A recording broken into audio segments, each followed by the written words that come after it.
Think about it. You can look at any business, and if you want to know what shifts a business, what shifts your life, there's one force: decision making. Decision making is the force that shapes destiny, personal, corporate, business destiny. How many of you can think of decisions that you made years ago, 1 or 2 decisions, 5, 10, 15 years ago, that decision, you may not have realized it at the time, but that decision was one of the most important decisions of your life. If you'd made a different decision there, you've gone a different direction, your life would be completely different today. Who can relate to this in your life? Say I. The secret then is getting darn good at making more effective decisions. Now, by the way, are we always going to make the right decision, yes or no? Absolutely not, no way in a million years. But most people don't have the guts to make the tough decisions because they want to make the right decision, so they make no decision. And that's a decision. Isn't it true? And what happens is the world takes them over. So decision making is the power. Now, there's 3 decisions you're making every moment of your life and of your business. And you're making it right now in this room. And if you're watching here on film especially, you might make some decisions because you're not in the environment that's different. But the first decision you're making every moment of your life that affects your life and business is, what are you going to focus on? Because whatever you focus on, you're going to feel. So as a business owner, every employee you have each day comes in and they make decisions about what to focus on. Some people focus on their own needs, some people focus on the customer's needs. Is that going to change the quality of what your business does? How it does, yes or no? A little or completely? Completely. Some people focus on what they can't control every day. Can you predict, if you're focusing every day on what you can't control, how you're going to feel about your life or your business? You're going to be overwhelmed, you're going to be depressed, you're going to be frustrated. Right now, you're deciding what to focus on. You can be focusing on, okay, we're getting into it now. I got the energy, now we're going to get into the meat of this. You're right, all business is decision making. Better decisions, better life. Or you could be saying, wow, my neighbor smells after all that jumping up and down. Notice that focus, right? Whatever you focus on, you're going to experience though, true? Now, some people make a decision and then they focus on the decision about how it didn't work out versus what they learned. Because there are going to be plenty of decisions that don't work out. In fact, probably if we were honest, most of us forget them. But most of our decisions aren't necessarily the right decisions if we make gutsy ones. But the ultimate decision is the ability to choose again. So focus is a decision. It's happening right now. It's happening in your business. But here's what we're looking for. There's a pattern of focus. At some stages in business, as you're going to learn today, the focus of the entrepreneur in the business is increasing sales. And they increase sales, and when they're successful, they eventually fail. Because their sales are increasing, but what's not? Someone tell me, what's not? Profits. Some people are totally focused on profits, profits, profits. Can you make any company profitable, yes or no? Sure you can. Cut enough stuff, you can make any company profitable for a while. A day, a week, a month, a year, a decade. True? At different stages in the business, you must change your focus. There's a life cycle to a business. If you're going to make effective decisions, you got to know where you are on that life cycle. You make decisions differently for a teenager than a toddler, than a grown adult, don't you? Same thing's true in a business, in your life. So if you're going to control your life, the way you take control is making new choices. If you don't like how things are, what do you got to do? Change it. And to change it, you have to make a decision. And by the way, leaders make decisions. That's what makes somebody a leader. They have the guts to make the most difficult decision nobody else has the guts to make. And they know they're going to be wrong. But if they're wrong, what will they do? They'll know what they want, they see it's not working, and they'll do what? Change it, which means they'll make another decision, do something new, and see if it works. That's the essence of how we grow.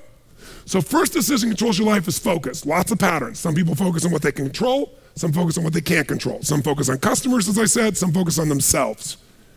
If you've made this whole business about meeting your needs, you can run a successful business, but it'll be a job. Because you'll never be able to sell it. Because if it's just meeting your needs, it's not a system. It demands your attention, your connection. It's giving what you want. But ultimately, it's not going to give somebody else what they want, so you can't sell it. If you can't sell your business, if you don't have an exit strategy, you have a job. I don't care how successful the business is. That doesn't mean you have to sell the business. But one of the most important decisions you make in business is, ultimately, if I was going to sell this, if I chose to, I have to know who would I sell this to so that I have long-term value, not just an income along the way. I have this critical mass hit. I get a multiple of my business. And most people don't have a clear exit strategy. They think, I'll come up with that someday. You gotta start with that end in mind. That's gotta be part of your focus if you're gonna be successful in your business. I can remember a gentleman who built CAA in Hollywood. It was the largest, most successful agency, right? Michael Ovitz, remember that name? He put together Nike and Coca-Cola and these billion-dollar deals. And eventually, Mike Ovitz went to go sell that business. He'd never thought through an exit strategy, and he got almost nothing for it. Because the laws prevented him from selling it to a studio. He had to sell it to some of his employees for pennies on its real value. Now, Mike found a way to make money later on in another place off of Disney. But the bottom line is, the guy didn't have an exit strategy. Even though it was brilliant, made lots of money, in the end didn't get the value. Focus. Your first decision is, what are you going to focus on? Second decision, the minute you focus on something, you're gonna feel it. So if you focus on, oh my God, the economy's coming apart.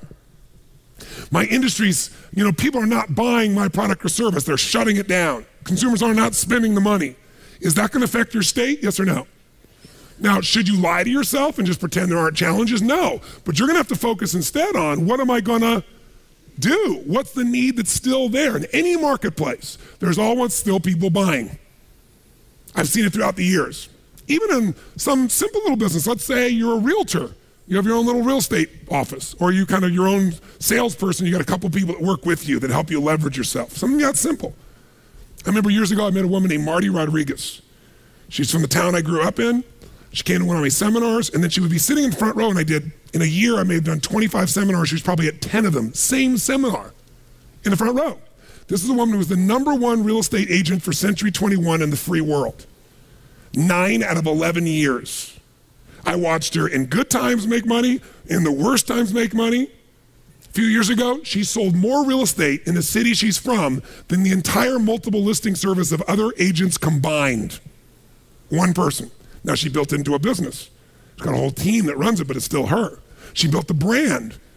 How does she do well when it's going horrible? She says, I love when the economy gets terrible because it gets rid of all those flaky realtors. All those flaky mortgage brokers. There's so many of them. They got in the business, was going up, and they all got successful because they were on a trend. When the trend crashed, they all left me all the business. She loves these times. But the reason is her focus is different. Does that make sense? Completely different focus. So when you're focusing, you got to decide what I'm going to focus on. But as soon as you focus on something, even if it's not true, you're going to feel it. So if you think someone tells you, someone screwed you over, they took advantage of you, and you're like, what? And you're all upset, and you picture it in your mind, and now you're angry. And then later you go to confront this person and you find out it wasn't true. Who's ever had something like this happen and felt like an idiot? Raise your hand and say I. But when you focus on it, does it control you? Do you feel it? Yes or no? So just write focus equals feeling. Whatever you focus on, you're gonna feel. And as a leader, you're gonna have to manage those feelings. And you're gonna do it by managing your focus. By the way, if you're gonna lead other people, do you have to create a focus for the company, for the organization to be successful? Yes or no? You got to find yourself, what are people focusing on? It's affecting all the decisions in the company. So as soon as you focus on it, finally get to decision number 2. Decision number 2 is, what does this mean? When you focus on something, you got to give it a meaning. Is this the end or the beginning? If you think this is the end of your business, the end of opportunity, the end of our economy, are you going to feel differently and act differently than if you think it's the beginning? Yes or no? See, the difference between Joe Kennedy with $4 million in 1929 and Joe Kennedy with $180+ million in 1932, that big a jump, different focus, different meaning. When everybody else said it was the end and they were focusing on how to survive, he was focusing on how to take market share, he was focusing on what the opportunities were. The meaning for him was, is this the greatest opportunity of my lifetime? There'll never be another time like this. And he made enough money in that time that took care of all his heirs after that for decades to come. All because he had a different focus and a different meaning. Listen, if you're in an intimate relationship and you think it's the end of that relationship, are you going to treat that person the same way as if you think it's the beginning? Yes or no? No. Somebody's laughing over here. They know. No way. But you know what? In the beginning of a relationship, what will you do for somebody you love? What will you do for them? Come on, what? What? If they say, would you take out the trash? What do you say? I'll take out the trash, of course. What else would you like me to do? Isn't it true? After 3 or 4 years, they say, or 5 or 7, they go, will you take out the trash? Person goes, what do I look like, your janitor? And they go, I don't know what it is. We don't seem to have the same attraction. I don't know what happened. Here's what I tell people. Treat people at the end of the relationship like it's the beginning and there won't be an end. And that's not just your intimate relationship. What if your customers, what if you fell in love with your customers, with your clients, more than your product, more than your company? If your entire life was about meeting their needs, if you would do what for your customers and clients, you would do what? If you love your customers and clients, you do anything, guess what? They're gonna love you. But most people love their customers and clients as long as they buy from them, do what they want, respond to them. And when they don't, they go, that's the end. You want clients for life, not just customers? Fall in love with them. It's a different focus, isn't it? It's a different meaning. And that creates a different life because you make decisions differently from that place. There's another meaning. You know, is this punishment in my business? Am I being punished by God?